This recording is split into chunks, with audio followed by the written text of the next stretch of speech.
लालू परिवार पे इतने ज्यादा प्रहार कराने की क्या जरूरत है? हमारे बिहार के अंदर जिस तरह का रोजगार देने की कोशिश की गई थी, ऐसा रोजगार भगवान किसी को ना दें। जिसको जमीन देना पड़े और रोजगार लेना पड़े, वो रोजगार किस बात का? बिहार से लड़ने का कोशिश किए लालू यादव जी, उनको भी कहीं ना कहीं आप बैक करवा दिए।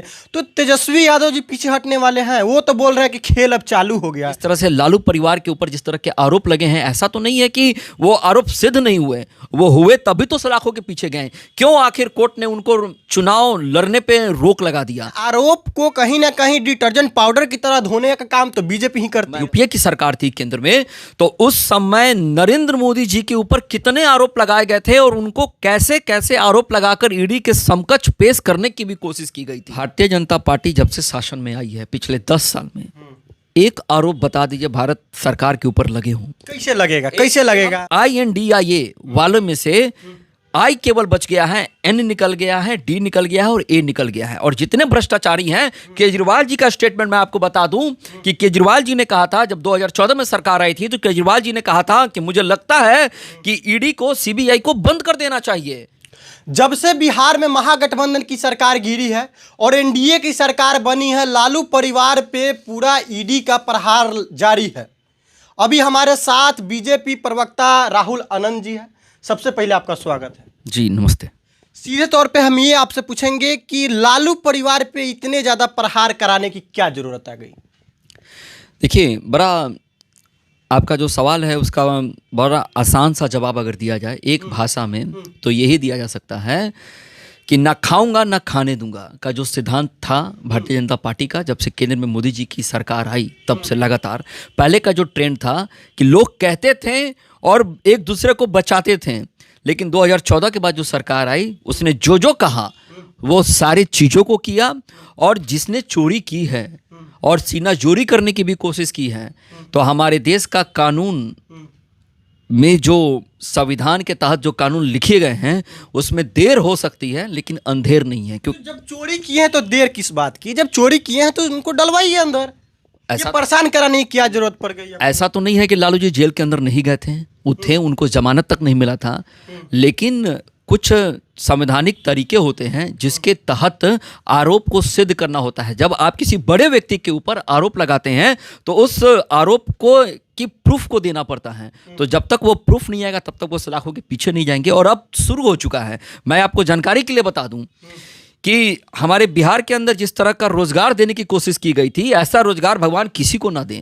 जिसको जमीन देना पड़े और रोजगार लेना पड़े, वो रोजगार किस बात का? लेकिन पब्लिक तो उसी चीज से ना खुश है। देखिए, पब्लिक हमारी भोली भाली जनता है।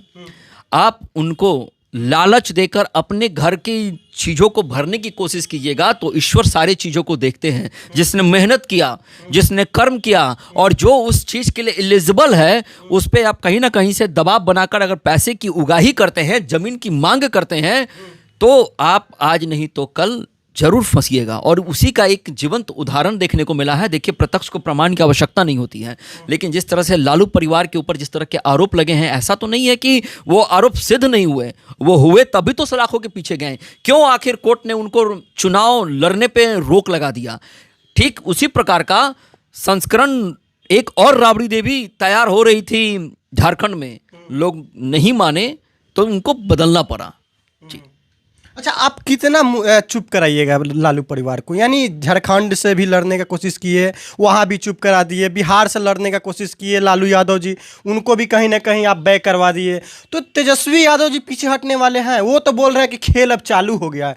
अब मालूम है क्या क्या खेल खेलने वाले हैं? देखिए, मैं आपको बताना चाहूँगा, हम किसी पे दबाव नहीं बनाते हैं और ना हम किसी को चुप कराने की कोशिश करते हैं। शायद आपको याद होगा, मैं आपको 10 साल पहले पीछे ले चलने की कोशिश करता हूँ।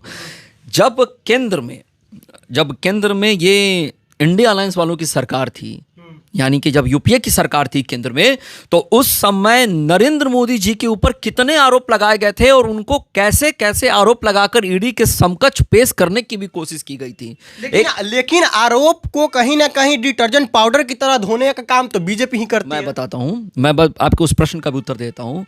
माननीय मुख्यमंत्री रहते हुए नरेंद्र मोदी जी ईडी को कोऑपरेट किया, वो गए और जब उनसे प्रश्न पूछा गया और ईडी ने जब उनको लंच के लिए कहा तो उन्होंने कहा कि नहीं, आप अपनी कार्रवाई जारी रखिए और इसको खत्म करिए।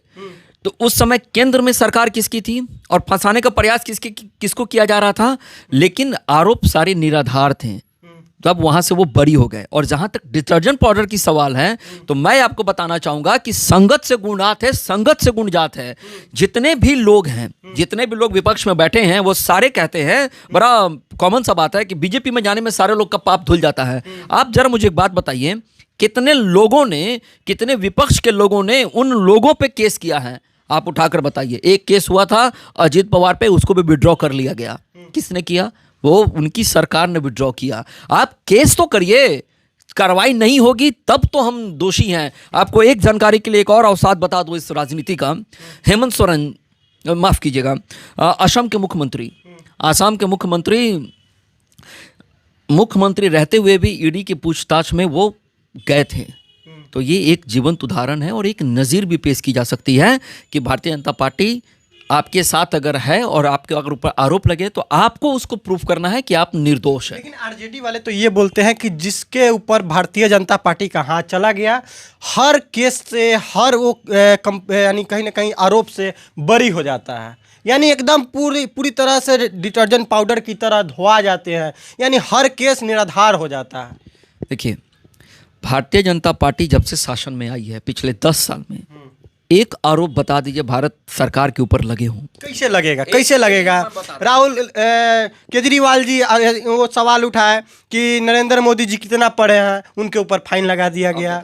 राहुल गांधी जी उसी तरह सवाल उठाए, उनको दबा दिया गया। मतलब ये जब दबाने का काम होगा तो कैसे कोई उठाएगा आवाज? देखिए, दबाने का जहां तक बात है, सदन की आत्मा विपक्ष में विराजमान होती है और विपक्ष का ये दायित्व बनता है कि सरकार से तीखी सवाल करे, सरकार की आलोचनाएं करें।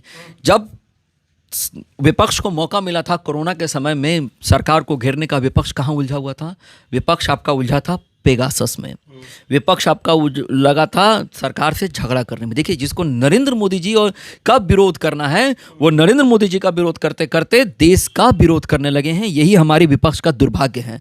आप INDIA वालों में से आई केवल बच गया है, N निकल गया है, D निकल गया है और A निकल गया है। और जितने भ्रष्टाचारी हैं, केजरीवाल जी का स्टेटमेंट मैं आपको बता दूं कि केजरीवाल जी ने कहा था, जब 2014 में सरकार आई थी, तो केजरीवाल जी ने कहा था कि मुझे लगता है कि ईडी को, CBI को बंद कर देना चाहिए।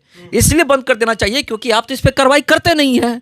ये साक्षात उपलब्ध है, आप तो किसी पे कार्रवाई करते नहीं हैं, और जब कार्रवाई कर रहे हैं तो कहते हैं ईडी का इस्तेमाल कर रहे हैं। तो आप बताइए, आप ना हाँ में खुश हैं ना में खुश हैं। अगर आप सही हैं तो फिर हाई कोर्ट आपको जमानत क्यों नहीं दे पाया? सुप्रीम कोर्ट ने आपको जमानत क्यों नहीं दिया? यानी कि कहीं ना कहीं आप जरूर कल्प्रिट हैं, कहीं ना कहीं आप दोषी हैं, तभी आप नहीं निकल पाए। चलिए, बाकी अभी हमारे साथ थे बीजेपी प्रवक्ता राहुल आनंद जी। इनसे बात किए, बहुत सारे मुद्दों पे बात हुआ। आप लोग की क्या प्रतिक्रिया है इनके बातों से, कमेंट करके ज़रूर बताइएगा। धन्यवाद।